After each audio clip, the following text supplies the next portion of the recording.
The following program was provided by an independent producer solely responsible for its content. The opinions expressed do not necessarily represent the views of this station, its staff, board of directors, or underwriters. My name is Jasmine, and I am a recovering drug addict. My name is Richie Farrell, aka the Old White Junkie. And we are your hosts for Exit Team Nashua. Our mission is to bring recovery into the living room. Last year, over 72,000 Americans died of an accidental overdose. That's almost 200 Americans every single day. We will bring you guests with real-life experiences with addiction and recovery. Welcome to Exit Team Nashua. Hi, welcome to Exit Team Nashua. My name is Jasmine, and I am your host. As always, thank you for taking the time to join us today. It's great to be back in the studio. I haven't been in the studio in about a month now. Myself and my partner in crime, Jesse, are shooting differently on different shows, so we can still abide by everything going on in the crazy world today with COVID. So as always, it's great to be back. And when I'm in studio, it just brings a certain kind of life to me. And I love to be here and I love to share this moment with you guys. And, you know, most importantly, like, this isn't about me. This is about anyone that's suffering today and anyone that I can extend a hand to, anyone that I can offer any resources to, anyone that from our Facebook page. I am a heroin addict. If you haven't checked it out yet, go check it out and give it a like. I am a heroin addict. Yes, I did say that right. If you know anyone that's struggling and they need any resources, just shoot them a message. We've helped people all over the country gain resources to get the help and the treatment that they need. So I'm really excited for today's show. So we have a guest of someone that I have like seen for about a year, but actually haven't really had an opportunity to get to know. So welcome to the show, Andy. Thank you. Yes. Tell me a little bit about yourself. So, I mean, I think that I showed addictive behavior as an early child, you know, from things that I heard from my family about just incessantly watching, you know, Disney movies over and over again. The same one, I wanted to watch it constantly. Mm-hmm. And as I got older, like, things just progressed from there, right? You know, I either worked addictively, I hung out with people addictively, but most of all, I never felt comfortable in my own skin, right? That is like what I have found out over this course of recovery, is that I never knew who I was, and I was just lost, and, you know, trying to claw my way through life and struggling on a daily basis to even want to live. What else would you like to know? So before you ever picked up, because like you're on Exit Team Nashua because you're a person in recovery from substance use disorder. Yes. But so what I'm hearing is that before you ever picked up a substance, you never felt comfortable. Never. What is like your earliest memory of being uncomfortable in your own skin? My earliest memory of being uncomfortable is probably around like third grade. I started getting picked on a lot, and you know, I went from being really skinny to a heavy kid. I kind of floated around groups of friends, you know, back and forth. And then fourth grade, I met a group of friends that were just like me, and like, I was willing to do anything to fit in, right? This is before drugs and alcohol, and like, me and this kid hated each other before that, and I'm still really good friends with him today. But in order to be his friend, right, I had to stab myself with a pencil to, oh my God. to be his friend, right? You're still friends with him? Yeah, still friends with him to this day, right? So like, that's the extent that I would go to fit in, yeah. Right? And these are the kids that I hung out with and grew up with, and like, we did a lot of the same things. Most of them weren't addicts. I took it to the whole next level, to the point where they didn't even want to be around me, right? Because I can't control any substance. Once I put one in my body, that's it. Like, so you were bullied in school? Yeah, quite a bit. And then later on, I kind of became the bully, right? Isn't it crazy how we do that? Yeah. Kids are ruthless. Mm-hmm. I was tortured. I grew up really poor. And didn't really have like strong parental figures in my life. So I was like basically a poor underprivileged kid taking care of herself to the best of her ability. So therefore I went to school with like dirty hair, dirty clothes, and my little brother had his thyroids removed when he was a baby because they thought he had cancer, so he was really heavy set. And so kids used to just like throw like snacks at us on the bus and like call them jelly roll. And so kids were just mean, and they would like make fun of me and follow me around. So I just remember always being really uncomfortable and didn't want any friends because I was always bullied and tortured. And so a lot of people that I have on the show, I mean, everyone's story is very different, but it's ironic that a lot of people that I have on the show, like they have a history of being bullied. Yeah, absolutely. I mean, there's other trauma in my past too, stuff that my family doesn't even know, but I suppose they're going to find out now. But there's sexual abuse there, Yeah. you know, that I didn't talk about for 20 years. And from there, like, my first addiction was porn Yeah. at 10 years old. Because Right? we recreate it in our lives. Okay. And I'm like talking So- to older women and like manipulating people at a 4th grade level. And that's where it started for me. And like, it just got out of control after that. That was no longer satisfying to me. So like, I kind of went through school. Like I said, I bullied some kids. I didn't feel right about that. Then I became the protector of the kids that were getting bullied. And then I was just really angry and depressed, and people didn't want to be around me. They were scared of me, which I didn't even realize until later on. How old were you at that time? I was probably like 16, 17, high school.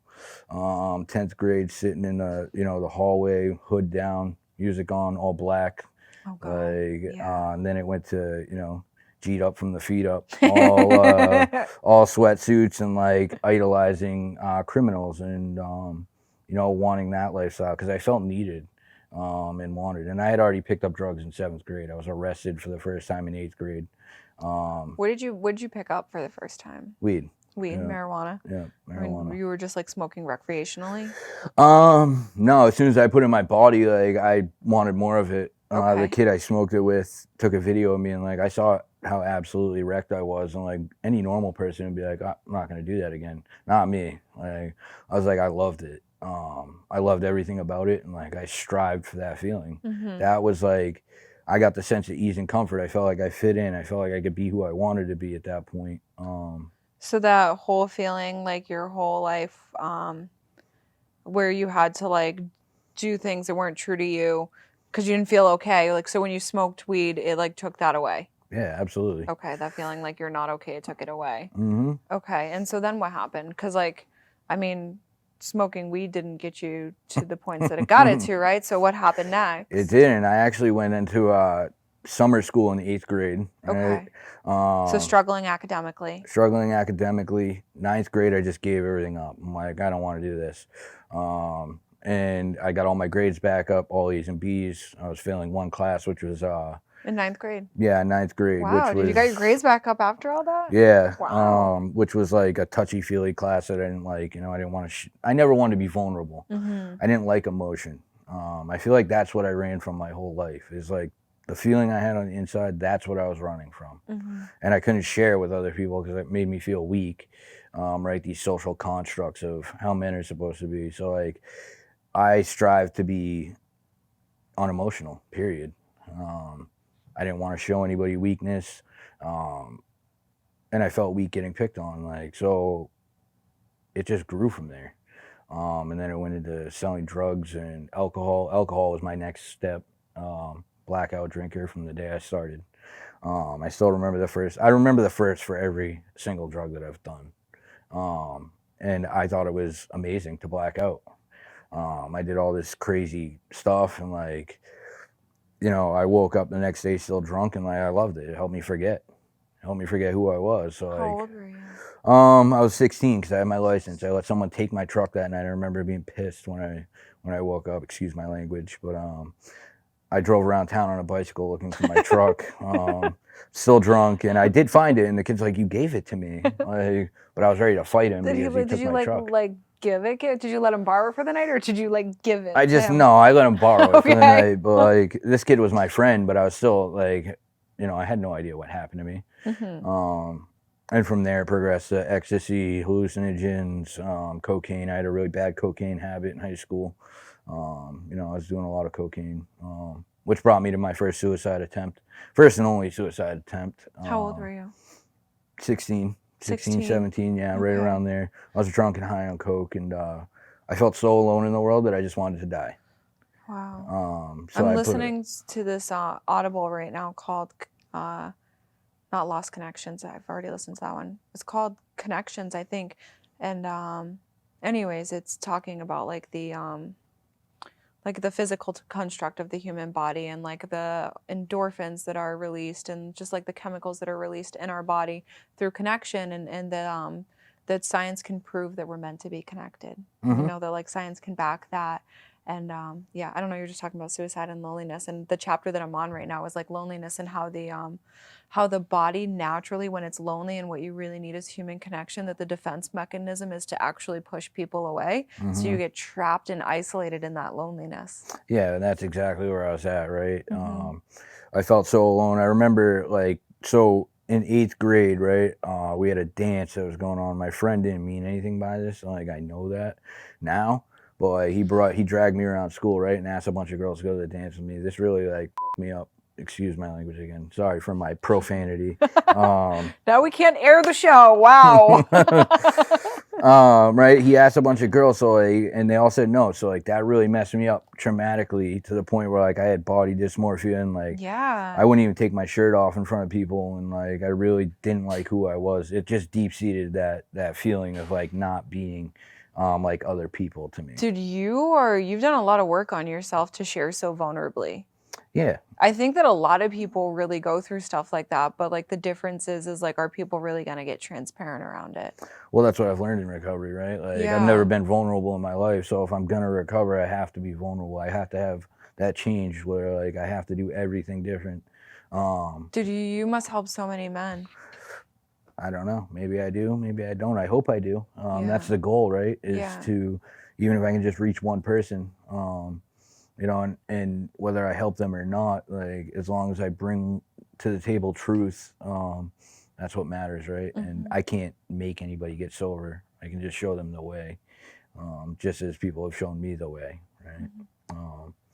But yeah, being vulnerable is honestly the only thing that I think keeps me sober. You know, I was talking about this the other day, even in recovery, there's days I don't want to participate in life, right? So true. Right? Sometimes I just want to hang. It's not that I'm suicidal, but like I just want to hang it up and give up. Like, I sometimes have to take a day where like I just disengage from life. Yeah, absolutely. Like That's what the last 4 days were for me. Yeah. It was great. A lot of self-reflection, a lot of, you know, I went and did a half-hour prayer and meditation out in the woods, and like I got what I needed from that. I got the answers I needed, and like I just continued to trudge, right? Just one foot in front of the other, and one moment at a time.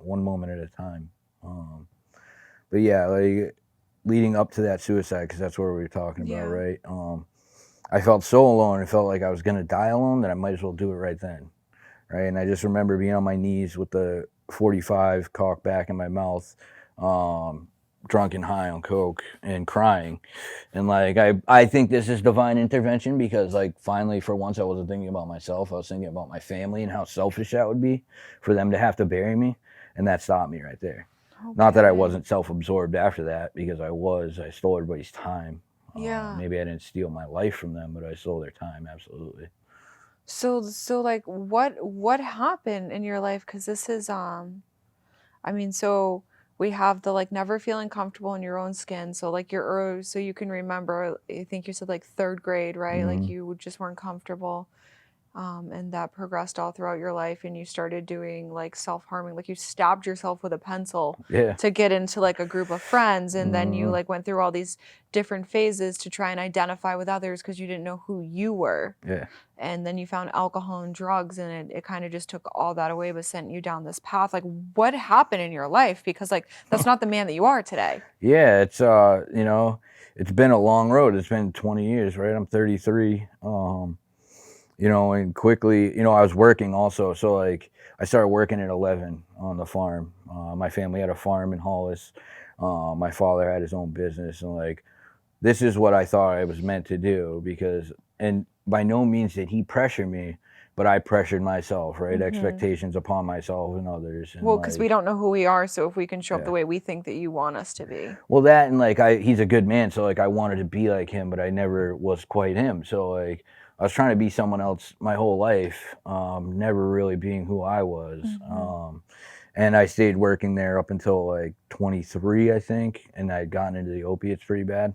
And, you know, I dropped out of school to go do that. I got my GED, and I was like, I'm just going to go to work. At that point in my life, I was pretty angry.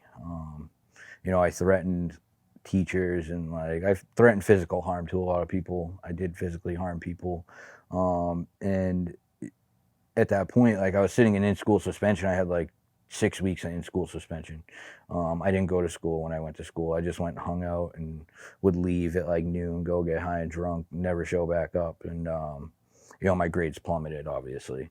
I didn't think I needed school. You know, I watched plenty of other people be successful in life without it. I was selling drugs. So like I was working and selling drugs.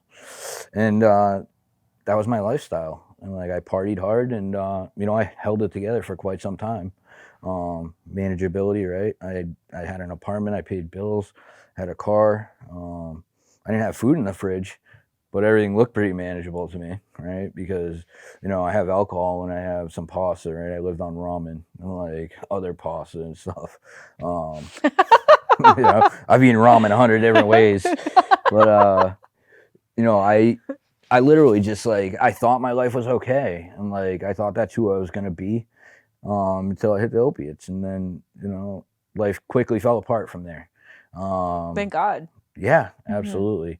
But it took quite a lot of falling apart from there to get to here, to have complete surrender. So, you know, I went probably 6 years before I had any sobriety. The longest time I've managed to put together until now is 9 months, right? 6 years. I lose my hip to an infection. This is fake. I got 3 inches of titanium in there, and then my hip has also got shims in it and stuff. No kidding. Lost that to a septic infection. At that point, my life was pretty dark as well. I really had no will to live after that, because now I lost all sense of identity, right? I can't work. I can't do anything. I'm in a codependent, miserable, abusive relationship. I take the abuse because I justify it and lie to myself and tell myself it doesn't really hurt, and like I'm okay with it because I got someone to use with. So like I just kind of that part of my life is really blurry, honestly. I did a lot of drugs, and I don't remember much of it. I'm kind of glad I don't remember much of it, honestly. But what I do know is like after I got the surgery, that's when I lost all sense of like ever having hope again. I didn't have any hope. And Andy, how old were you when you got that surgery? 24, and then they wouldn't replace it. It was 3 years I sat like that. So I didn't get When it you replaced. say sat like that, what does that mean? I sat like, so my legs shrank 3 inches. It kind of went up. I shrank 3 inches. I went from 5'8" to 5'5". My back curved. I healed from it, and then, you know, I kept selling drugs, and eventually I got my parents' house raided. Before that, they had, so like we talk about the frothy emotional appeal, right? And no human power being enough to keep us sober, because we're so, for me, I'm so disassociated with feeling when I'm getting high that nothing matters to me. I can say the words, but they don't mean anything. I say I care, but I don't. This is what I've looked back on, and like, I really didn't. My father gave me the option to, you know, get out of the house, go to treatment, or, you know, call the cops and have me removed. And I don't blame him. But like watching this man who grew up on the farm, doesn't really, you know, cry. He's crying, and I cried too, but like I chose drugs. I walked right out the door and was like, see you later. Went and lived in hotels for a few months, and then I went to treatment to pull the wool over their eyes, not being able to be honest there. I didn't tell them I was in a relationship. I did not tell them I had a doctor that prescribed me painkillers, because I was going to get out and sell my painkillers to make money. I was high in the parking lot before I left. I was there for like 20 days or something. Which brings up a great point. Like going to treatment isn't going to save you. No, it You didn't, have to right? have like the like, even if you don't have it when you get there, at some point you must muster up the willingness to want it for yourself. Yeah. So I was on the phone with someone's mom the other day, and she was quite angry with me because her daughter didn't recover. And I was like, she was like, you guys don't know what you're doing there. And I was like, you know, I can't save her. It's like not for me to save her. It's for me to give her all this and for her to choose what she does with it. I wouldn't even sign a release so they could talk to them. I was like, yeah, I'm all You were that set. guy. Yeah, I'm that dude. You're the guy that I dread. Yeah, I'm like, I'm not doing that. Like, I don't want them to know anything about what's going on here. Mhm. So like I went to that treatment, stayed in that unhealthy relationship, got dropped off there at the middle of the night, like in the middle of nowhere in Rhode Island. And like, I'm like, where am I? Like, why am I here? And then they offered me methadone and I was like, sick. I was like, this is going to be an easy detox. Like, I went through detox and I didn't want to be sober, period. I had no willingness to be sober at that point. The only thing I saw was dollar signs, right? I'm like, I can be sober and I won't use what I'm selling, so I'll be much more wealthy. How'd that work out? It did not work out. Did not work out at all. And like, that's just like where I was at in life. It was all about outside things to make me happy. Yeah. You know, everything, women, cars, money, clothes, whatever it is, like I reach for outside sources to be happy. Any kind of outside validation. Yeah, outside validation. Biggest thing that recovery's taught me is to be content with what I have, right? And my story does not go uphill from here, right? It's just like I get out of that treatment, I go back to using for quite a while, and then I think I was part of the first Granite Hammer sweeps, and you know, I went to jail for a little while. Parents' house got raided, pretty shameful, right? You get your parents' house raided, they think they're involved with me. They think that they know I'm selling drugs when they don't really know the extent of what's going on. And like, they literally let me move in because they wanted me to die at home if I was going to die. That's pretty sad. Like, who does that to their family? Someone that's disconnected and doesn't care, right? It's not that I didn't care, I just didn't feel anything. I didn't want to feel anything. I still struggle with that. Like, sometimes I feel like I got so disassociated, I feel like I'm supposed to be feeling something and I'm not. I'm like, maybe I'm just like messed up for life. Maybe it'll hit me like a ton of bricks one day. I don't know.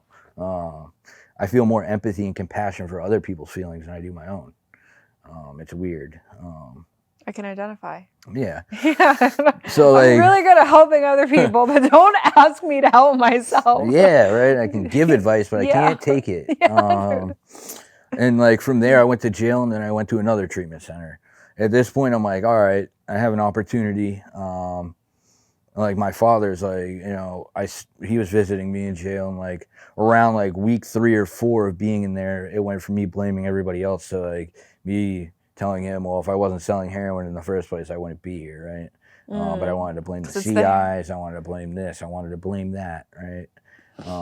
Place blame upon others, right? For my situation that I created. I'm an addict with an Andy problem, right? I'm addicted to everything, but like my main problem stems from within. And that's what I've figured out so far. That I've just been restless, irritable, and discontent my whole life, using or not using. You know, either way, I'm restless, irritable, discontent. And, you know, I was just thinking about this on the way over here, that like addiction is kind of like cancer, right? Like we are addicts and like we have to deal with this, and it can go into remission, but it can come back at any point in time. Like, I'm not safe from a relapse unless I continue with what I need to continue with. I'm never not going to be an addict. I just lost a friend today who had some time in the program.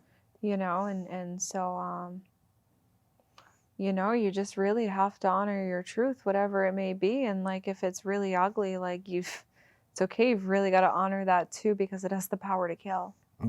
And we're not perfect. And like, we all fall short. And some days I do some really ugly things, you know, and I have to like honor that I did that. And like, there's still a piece of me that does that.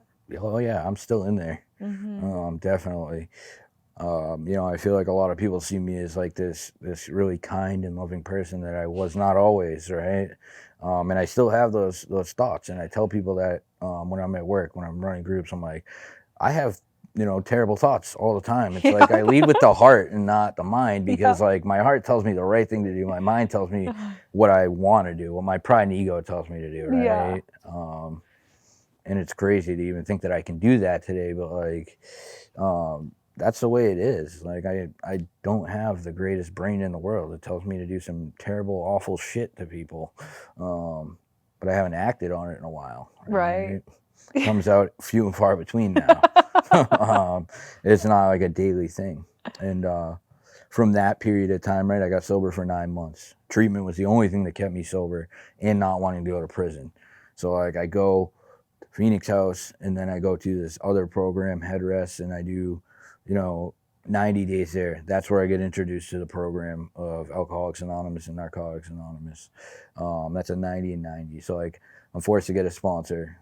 Awkward, right? Asking a dude to be my sponsor is like asking a chick on a date. Didn't like that. So I find like the grumpiest old dude I can find. Steps 1, 2, and 3 for me were just yes and no questions. I was like, this is easy. Like, sick. And I do my 90 days there. I go to the next treatment. Like, I get myself involved in another 12-step program. I continue with IOP and then a relapse prevention class. Pretty much the day after all that's over, I relapse.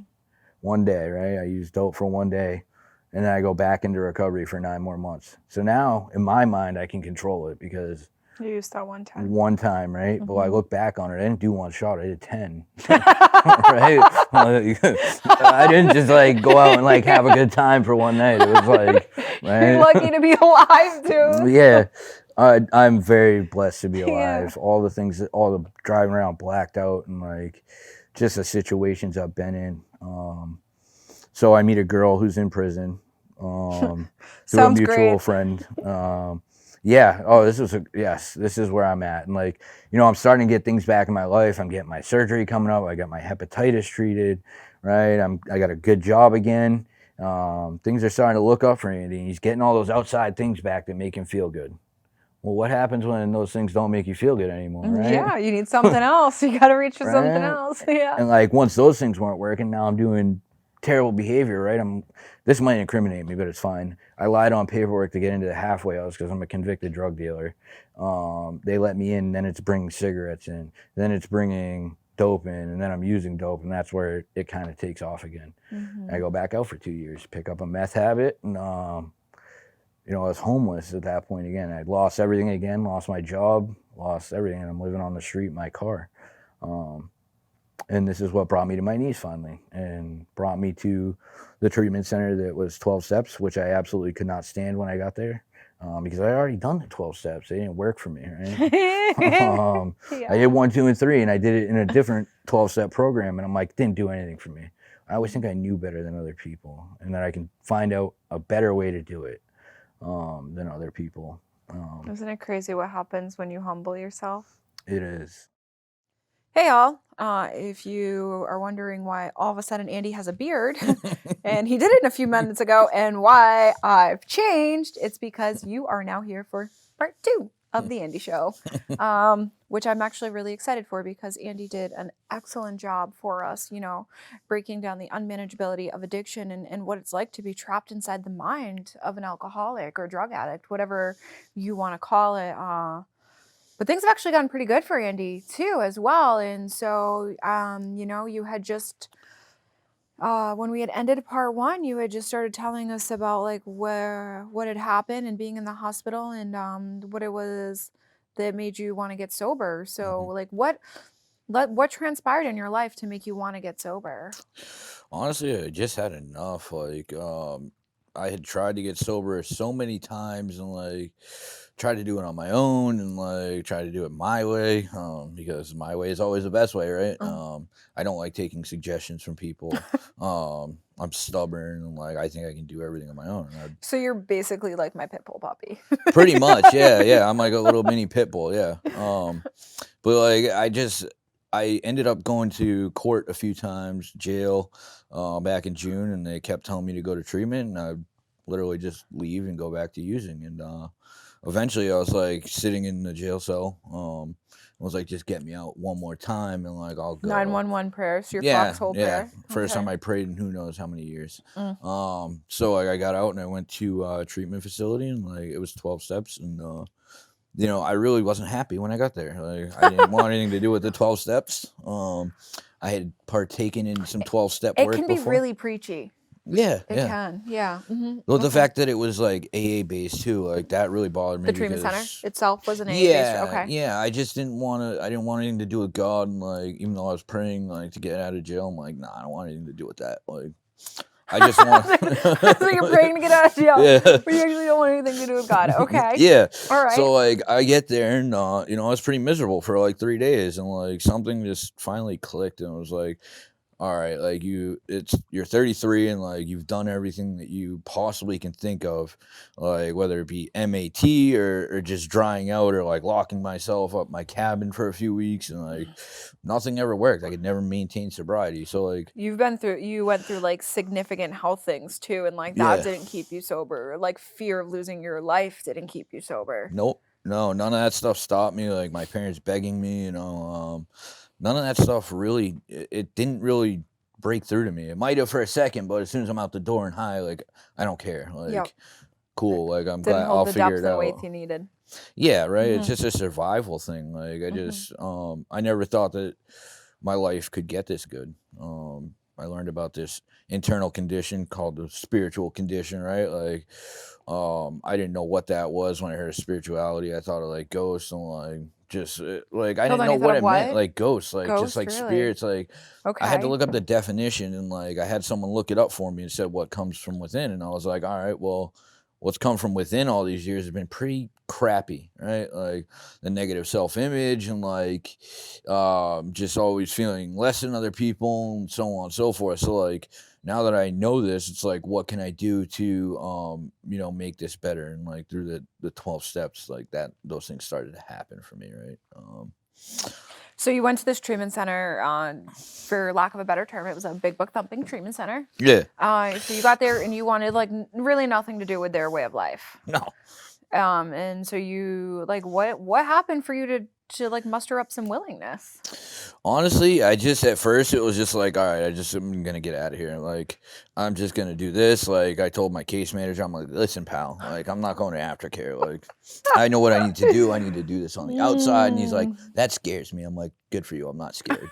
I'm like, I'm glad you're scared because I'm not. Like, so that was my kind of attitude. And like as I started writing, I started seeing patterns, and I'm like, wow, maybe there is something to this. Like that's when it clicked. It's like when I'm writing all these things down and I'm seeing all the way I've internalized the world, you know, like from a young age, and like seeing my part in things, like that's when things started to turn around for me. So even though you like didn't have the desire to want to do their way of life, you just did it because you were there, and when you were going through the motions, like something clicked inside of you. Yeah. Amazing. Yeah, I know, That's right? awesome. I know. I'm like, whoa, like I can't believe I didn't do this before, but like, yeah, you know, I got up to step 4 previously, and I'm like, yeah, I don't need that. Like, there's nothing wrong with me. I didn't think I had character defects. You're like, I'm perfect. Yeah, it's not even that I thought it was perfect, but I looked at the list and I'm like, yeah, none of those apply to me. Like, I could apply those in like any day life. I could still apply them, like, because I do have character defects. But yeah, it's something clicked, and like at the time I was married, and like I wanted to get back out and like to my wife, and I thought she was pregnant, but that wasn't real. I found that out later on, but like. I decided to go to another treatment facility for a month and like finish my writing because I never finish anything. So I was like, I'll go and I'll finish, and it's exactly what I did. And then it was on to sober living from that. And isn't it the best when I was in treatment, I had all these plans for myself too. I was gonna like live in my mom's little spare bedroom, and like she lives in like this little. I was gonna work at the gas station, and like thank God that like God had better plans for me. Yeah, right. Yeah, it's crazy because like from day one, like I didn't want to go to aftercare, and then I ended up in the sober house, and I stayed there for a long time, like 9 months. Yeah, you're like a word, and probably still are, because some of the guys tell me that they talk to you. Yeah. A pillar in that community. Yeah, absolutely. You did it, yeah, and you were there for a long time. I've always enjoyed helping others when I was sober. Yeah. You know, it was delusional when I was using because like I was only helping them to get something from them. Right. Like, I wasn't really helping them out of the purity of heart. Like, so like that is something that's an important part of the program to me, is helping others and giving back in any way that I can. Not even necessarily in the program, just like could be some old lady trying to get something off the shelf. Like this is the way of life it has taught me, is like to be heart-centered instead of with my mind, because my mind is still pretty squirrely. Like, yeah, you know, I still we have have a disease that talks to us in our own voice. It's so crazy because I get to teach this stuff, and it's sound like a crazy person sometimes. I'm like, no, literally, like your disease talks to you in your own voice. And like, if you're an outsider that didn't suffer from addiction, you're like, okay, so you guys are all cray cray. Yeah, exactly. And it is like that. And like, I feel like my own voice has been talking to me my entire life. It So still does, like, right? With the internal yeah. dialogue for me, it's like, oh, I'm not good enough. Oh, I'm not this. I'm not that. I still struggle with self-defeating thoughts, and I have to do a lot of work around like healing, like that inner, like healing inner and going in. And so for me, I do like energy work and like Reiki and meditations and like things like that to help heal within. Yeah, meditation, prayer, whether Mhm. it's poetry, music, like any of Yeah. that stuff, like you got to find things that you can do that are healthy that like take you out of that response. Spiritual practices. Spiritual practice, yes, grow along spiritual lines, right? That's Mhm. the object of the 12 steps, and like trying to show people that way. Mhm. And if they're not ready, they're not ready. Like you can't force someone to do it. No one forced me. Like that's I think where like I have a good point of view on things, because like no one could ever talk to me. Like when I was set in my ways, like there was no breaking through to me. I don't care what you had, what you were doing, how good your life was. Like you weren't going to convince me one way or another. Like I had to go through the work and have my own awakening, right? Like before I was willing to even listen to anybody, I had to have a complete surrender. Yeah. Like it's tough when working with other people because it gets emotional and like, you want to see people succeed, but can't force someone to succeed. I remember a very wise woman used to always tell me, you can't and God can, so like Yeah. get out of the way. Yeah, exactly. When they're ready, and like my father always believed in God, and like he was like, one day he'll show you. I'm like, yeah, whatever, dude. I'm like, I went through a lot of death in the family and just like my own self inflicted pain as far as like the emotional stuff, right? That negative self image inside. So like I just denounced God when I was like 13. Like that's really when my life kind of just went like downhill. First time getting arrested, like right into drugs, and then like here we are now, like, and I'm back to praying and believing in God, and like my life has gotten so much better, and whatever that means to you. Like, I had to like get rid of my image from when I was a kid. Like, I don't go to church. I just call it God for the sake of it being easier for people to understand. Putting a term on it? Yeah, putting a Okay. term on it, because like I don't know how to explain it. I don't try to explain it. I did struggle with it for like 3 or 4 months in sobriety, like questioning what it was and how it's working. Like generally when I just let go and let things happen, they work out. The more and more that I grow as an individual, I realize that I cannot conceptualize what God is. Yeah. Like I have no idea. For me, it is a feeling that is there. I can feel it in my heart. Mm-hmm. And it's the consciousness. It tells me when I'm doing something. I can like hear it, right? It tells me when I'm doing something wrong, when I'm doing something right. And when I'm trapped in self, I don't even have enough power to choose to do the next right thing.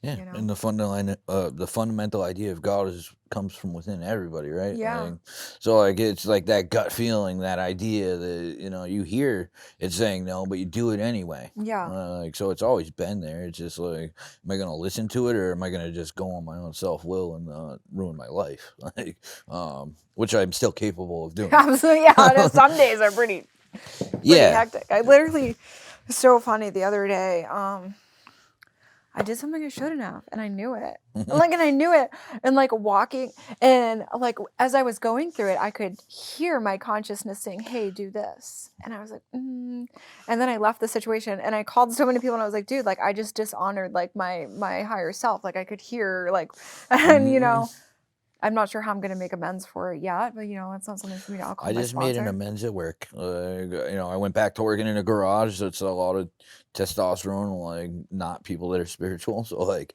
it rubs off. And, like, Yeah. I lost my temper, and I apologized to the kids I was training and to the kid that I flipped out on. That's where like this program comes into action, right? Like we promptly admitted when we were wrong, and like I knew that was wrong.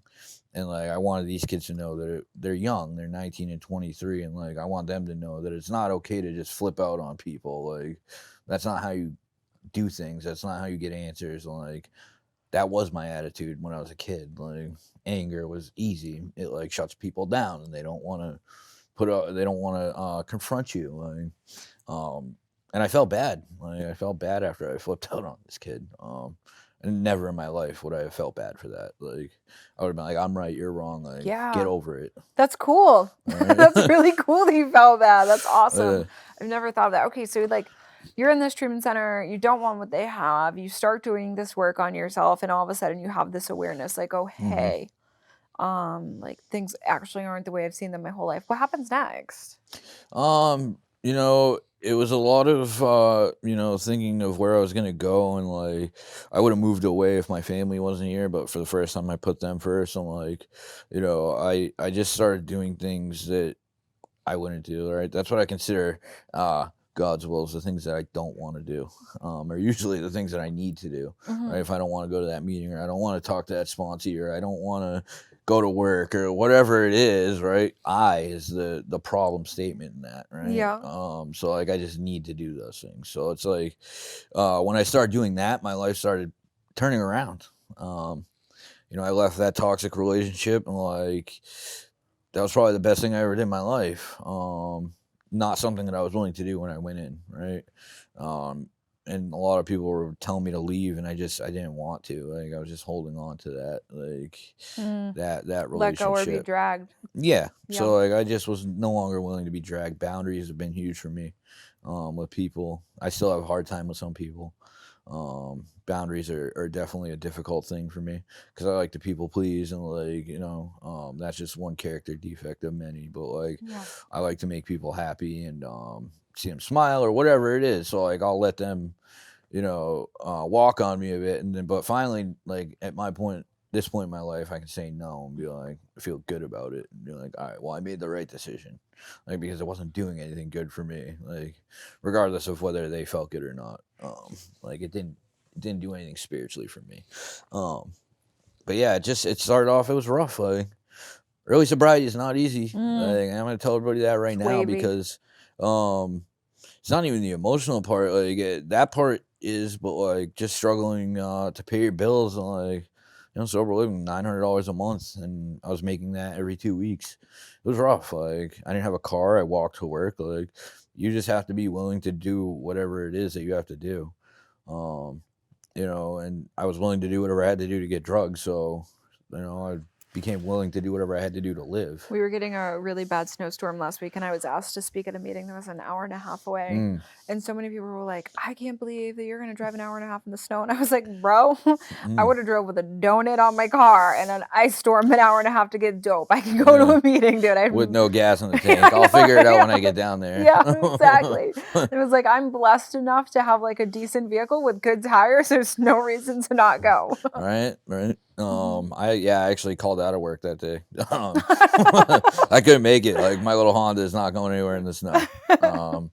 But yeah, even that, I was like, dude, I'll try. He's like, don't even worry about it. Like I would have tried to get down there, but I would have ended up off the road. Yeah. But yeah, that willingness to just do those things and like grow along spiritual lines. And sometimes I feel like, you know, at a year, or like I hit a wall at a year, and like, you know, sometimes I'm like, what do I need to do? But like just being a better person is all I need to do, and like follow God's plan. And, you know, those are the things I do to, like, walking through fear has been a huge one for me. I think I talked about that before.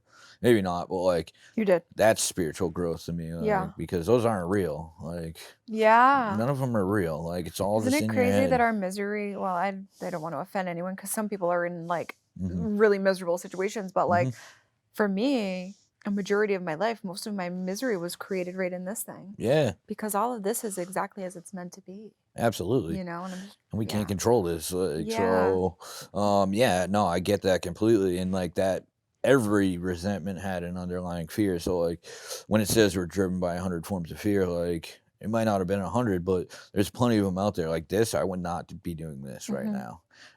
This is like, fun. Yeah, I don't like being in front of people. Like, you know, I did that at my last job. So like that helped me with that, speaking at meetings, you know, fear of like even irrational fears, like fear of heights and like things of that nature. Like the things that like normal people are afraid of, like the stuff that me and you might have endured out on the street, like that stuff didn't scare me.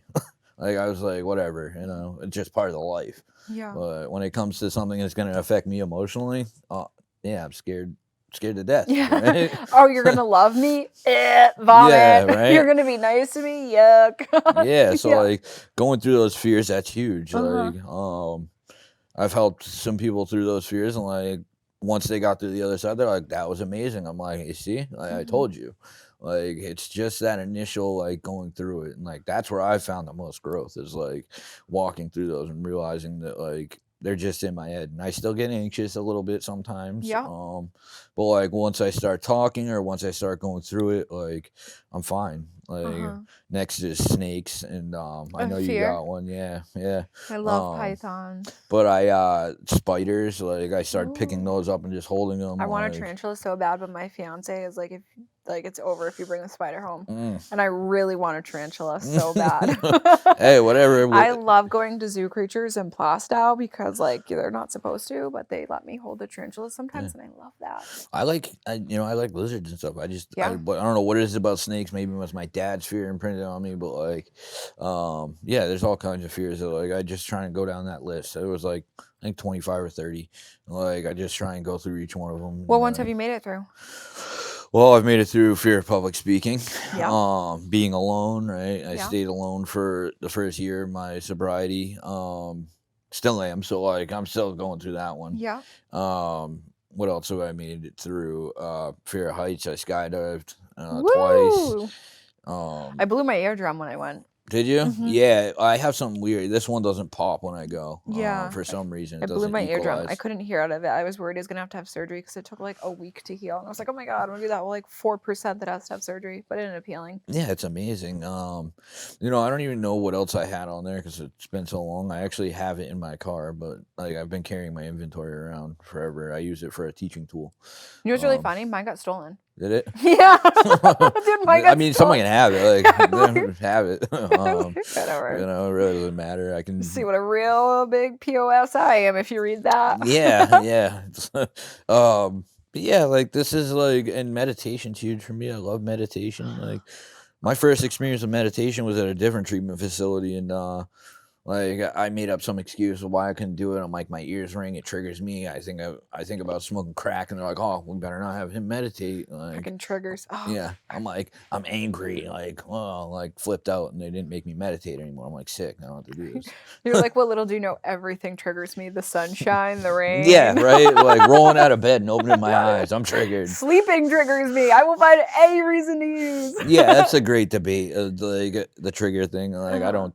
If people feel that way, cool, man. Like I just don't, because I can use everything for a trigger. And trigger to this addict just means excuse. So during active drug addiction, one of my favorite things to do was to get like really jammed up and hike. Yeah. And like hiking is my passion. I love hiking. So technically like hiking could be a trigger for me. And like I just went hiking today. I didn't have to get high and it wasn't triggered to you. It was like, that's what I mean, right? You know.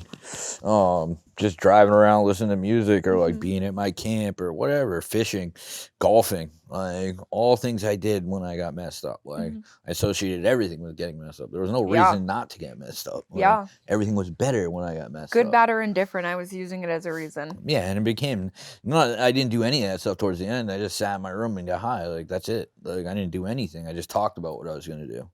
You know, and that's it. Like nothing ever really happened. I'd go from A to B, maybe see A, B, and C on the way, and like that's it. Stop at McDonald's and like then drool on myself a little bit. Hell yeah. Yeah, I was living. YOLO. Yeah, right. Like it just was terrible existence. Yeah. And recovery is like, it's been amazing. And people are like, well, are you done? Well, no one ever really knows that, right? Right. I can say I'm done all I want, but like, who knows, right? If I don't keep doing what I'm supposed to be doing and working these 12 steps to the best of my ability on a daily basis, like, I'm not that far away from it. Like, I'm still an addict. I always will be. Like, I eat addictively. I work addictively.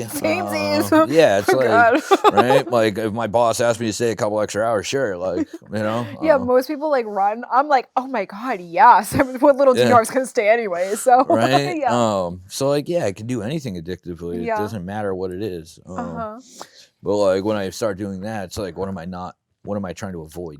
Right? Yeah. Yeah.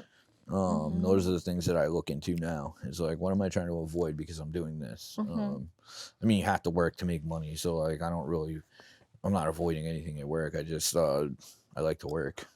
That's just been instilled in me since I was a kid. So, and I didn't work for I don't know how many years. But yeah, the food thing, right? Food is usually related emotionally. Food is delicious. I love food. If you can't tell, I like it.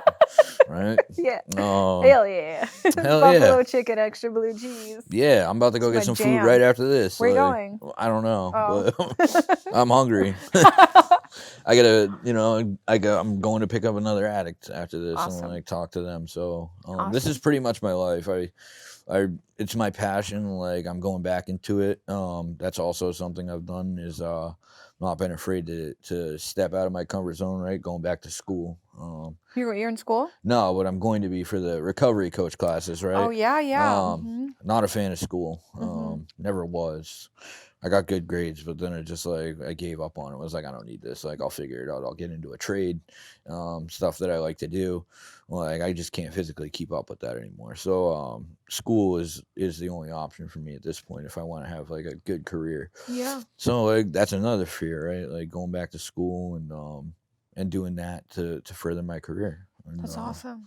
I like the field, so I like working on cars, but it's just not it's not that savory in the garage. Right? And I like the guys I work with, like they're all cool guys, but like it's definitely there's a lot of anger emotions in there. Yeah, right? people And I'm that don't- empathic, so like that rubs off on me.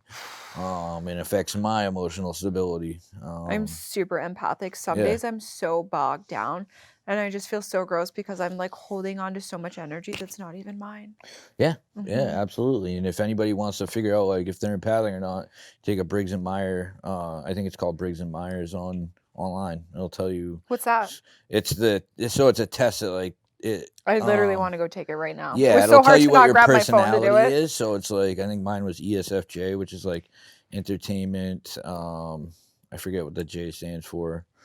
I don't remember what the F stands for, but the E is empathic. But like I took that back in treatment in like 2016, but I took it again recently just to see if it was the same. Was it the same? Yeah, it was. So yeah, just look up Briggs and Myers and like you'll find the personality test. It tells you like what you'd be good at for work and blah blah blah.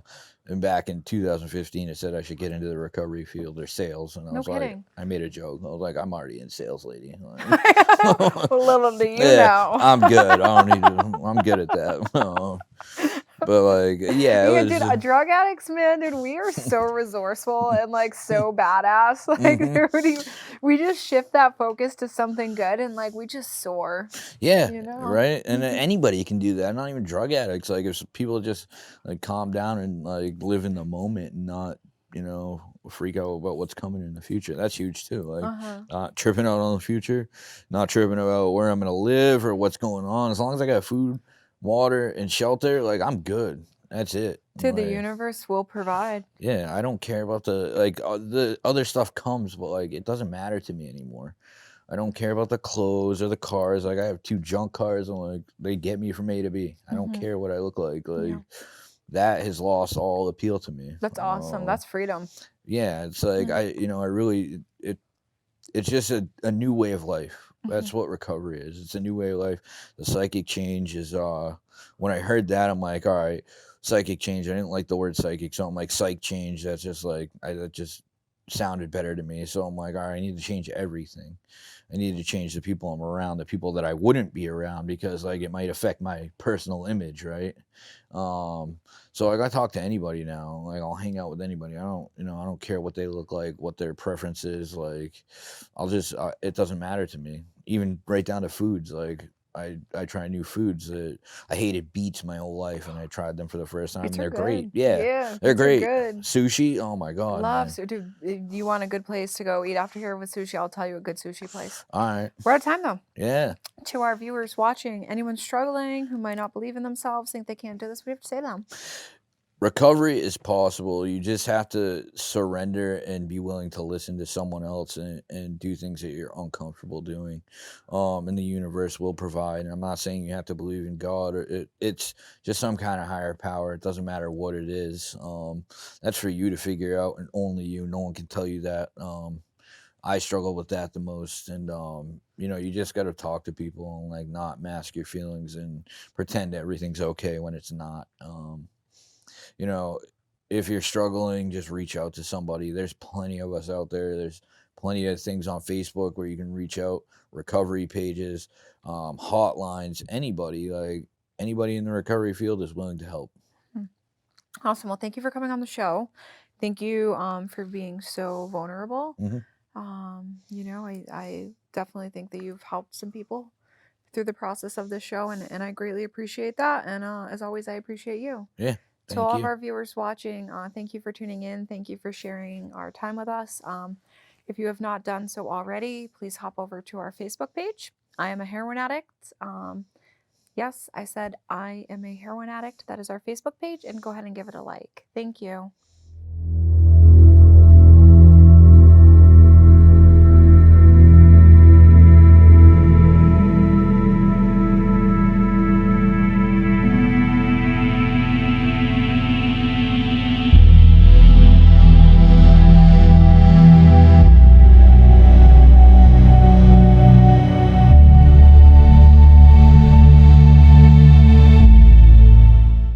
The preceding program was provided by an independent producer solely responsible for its content.